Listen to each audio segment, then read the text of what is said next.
demande forte de nos clients d'avoir des éléments de benchmark, de pouvoir se positionner par rapport aux tendances nationales, à son secteur d'activité.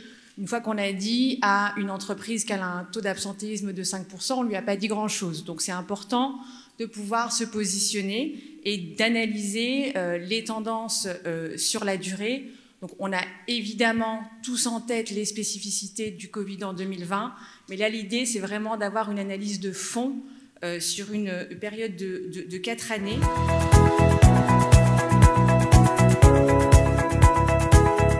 Le taux d'absentéisme a baissé de façon assez naturelle entre 2020 et 2021. Il demeure à des niveaux plus élevés qu'il ne l'était en 2019. Puisqu'il passe de 4,78 à 4,94, et cette hausse, elle est due à l'allongement de la durée moyenne des absences. Petite précision méthodologique, la durée moyenne des absences, on parle là de la durée moyenne par absence en jours, et non pas durée moyenne par absence et par salarié. Donc on est vraiment sur une durée moyenne par absence, et on voit là qu'il y a une hausse sensible de durée moyenne entre 2019 et 2020, puisqu'on passe de 19,6 à 23,6 jours. Et si on regarde la proportion des salariés absents, à savoir la proportion de salariés qui ont été absents au moins une fois dans l'année, on a une tendance qui est plutôt à la baisse entre 2019 et 2021, ce qui signifie qu'on a moins de salariés ayant été absents, mais les salariés ayant été absents l'ont été plus longtemps.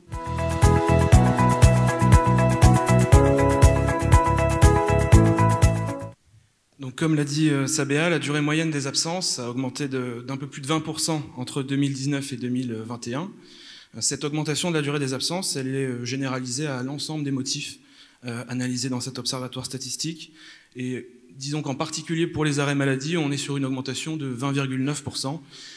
Donc c'est une information très significative, sachant que les arrêts maladie font l'essentiel du taux d'absentéisme, comme on pourra le voir par la suite.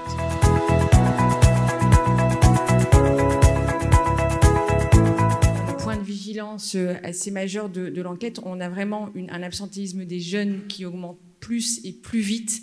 Donc si on veut avoir une vision un peu prospective, c'est assez inquiétant, puisqu'on sait que l'absentéisme génère de l'absentéisme, que l'absentéisme court mène à l'absentéisme long. Ce qui doit un peu tous nous interpeller, c'est vraiment cette tendance à la hausse de l'absentéisme des jeunes. Donc si on s'intéresse à l'évolution de la durée moyenne d'un arrêt, là on se rend compte de dynamiques assez similaires, que ce soit pour les moins de 35 ans ou les plus de 35 ans, donc avec d'un côté une hausse de 22,3% de la durée moyenne d'absence, et de l'autre de 21,3%.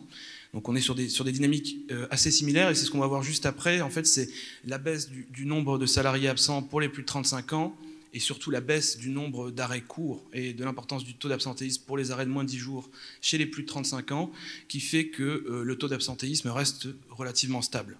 Alors que cette hausse des arrêts de plus de 10 jours, qui sont représentés, que ce soit pour les arrêts de 10 à 29 jours, mais aussi pour les arrêts de plus de 90 jours, cette hausse de l'absence de longue durée, elle est plus marqués chez les moins de 35 ans, et en même temps, ils sont toujours autant en proportion à être absents, et donc on assiste, comme le disait Sabéa, à une hausse significative de leur absentéisme.